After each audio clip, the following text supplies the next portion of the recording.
Hello everyone, my name is Brandy, this is Brandy's Books, and today we are going to be doing a review of The Coward by Stefan Aryan. So, I absolutely love this book. I fucking tabbed the shit out of it. I love this book. Okay, so this follows Kel, our main character, who at 17 traveled with 11 other heroes to destroy this being called the Ice Lich, who had been like expanding its territory, causing like widespread famine and, you know, death. They went on this grand adventure to destroy the Ice Lich, but only Kel returned. He was the only survivor. And then 10 years later, guess what's happening? The cold is sticking around for longer. So the king summons Kel to the castle and he's like, hey, you need to go figure out what's going on. And the story kind of goes from there. So we follow what was like 6 main-ish characters, and then we get like 3 or 4 perspectives of like other people in the world, kind of like, you know, political machinations and plots and all this other shit, right?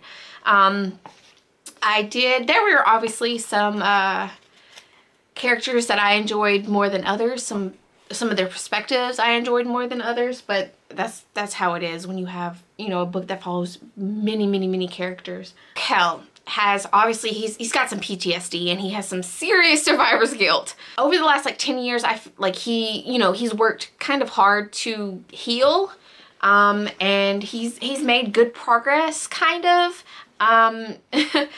There is a romance that blossoms in this book. It isn't super like overwhelming. You know how like some books will have like, you know, it'll start good and then there's a romance and then that romance just covers the rest of the fucking book.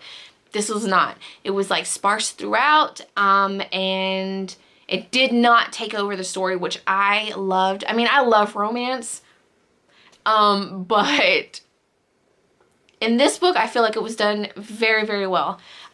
So if you're one of those people who doesn't necessarily like a whole lot of romance, I still think that you would really enjoy this book. He did female characters very well.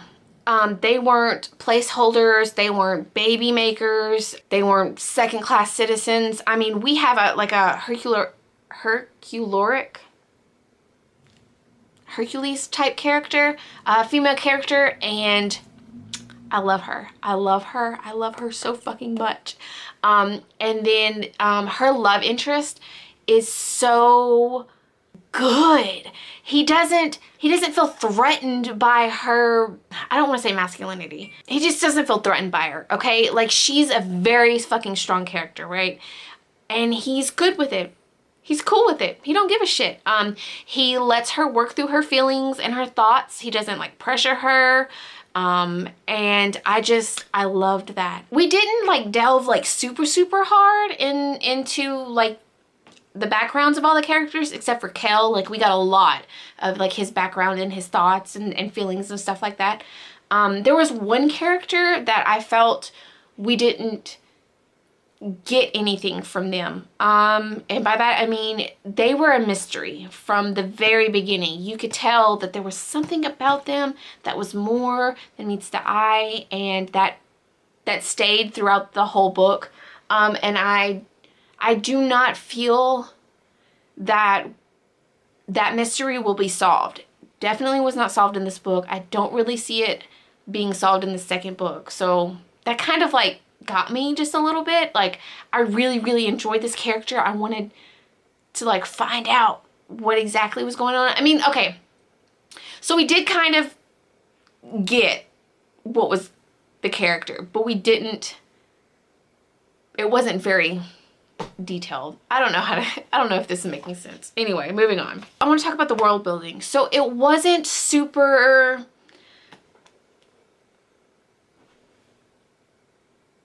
spectacular. That's the word I was looking for. Pretty standard in a medieval-ish kind of fantasy world. Some of the other cultures and kingdoms and stuff it was interesting to learn about them. When we got just enough of kind of the world to like tease us and keep our interest. As far as like magic, there were some like magical beings and some like folkish magic, but nothing was like super extraordinary, and there wasn't a whole lot of it. My overall thoughts, okay, it was a really good book. I really, really, really enjoyed this book. And there was like little comical situations, sayings or whatever, like throughout the book that I loved. I love a good book that can make me laugh. Okay, so there is something that is consistently brought up throughout the book. There is a character here that Aryan, I forgot how to pronounce. The Alfar. They're like creatures, like mystical kind of creatures that people weren't really sure existed, but some people knew they existed and some just thought they were myths and all that. They do not eat meat that they do not personally hunt. And every single time, this character is given meat at like an inn or something like that, it is always mentioned that she sets it aside and then others eat it. It's like constant. Ugh, that's a little bit annoying. I want to read.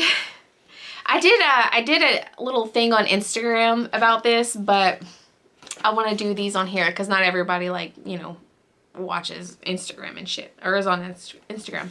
Okay, so the very first sentence in this book, y'all, is I laughed. I was like, what the fuck? Okay. Calcresia, slayer of the Ice Lich and savior of the 5 kingdoms, tripped on a rake and fell into a pile of horse shit. I love it. I love it.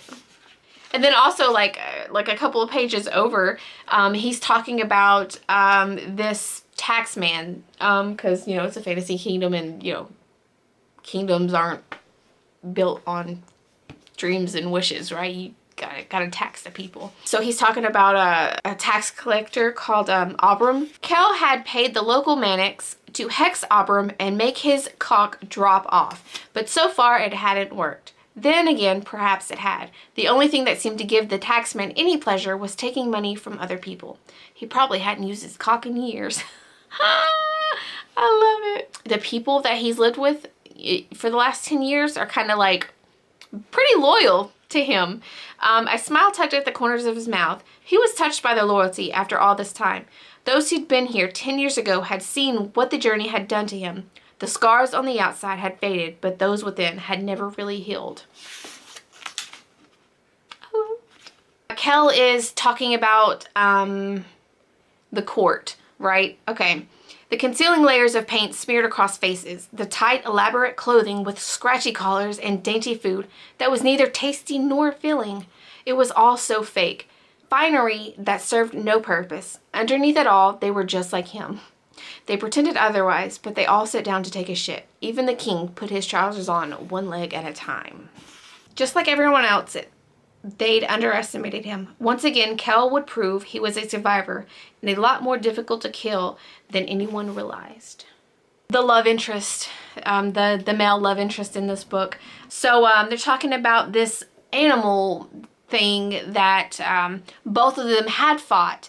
And she's asking about, Bronwyn is asking about a tooth that Malamir had around his neck, because she had wrestled with the giant cat bear thing and he had killed it later on. So it was interesting. I think you're mad, said Bronwyn. You probably stole that tooth.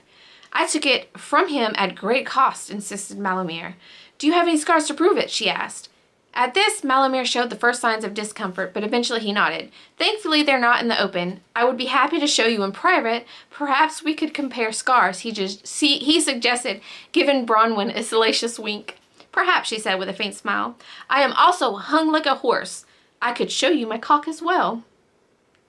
I love it. I love it. And that's their budding romance. It's fucking adorable.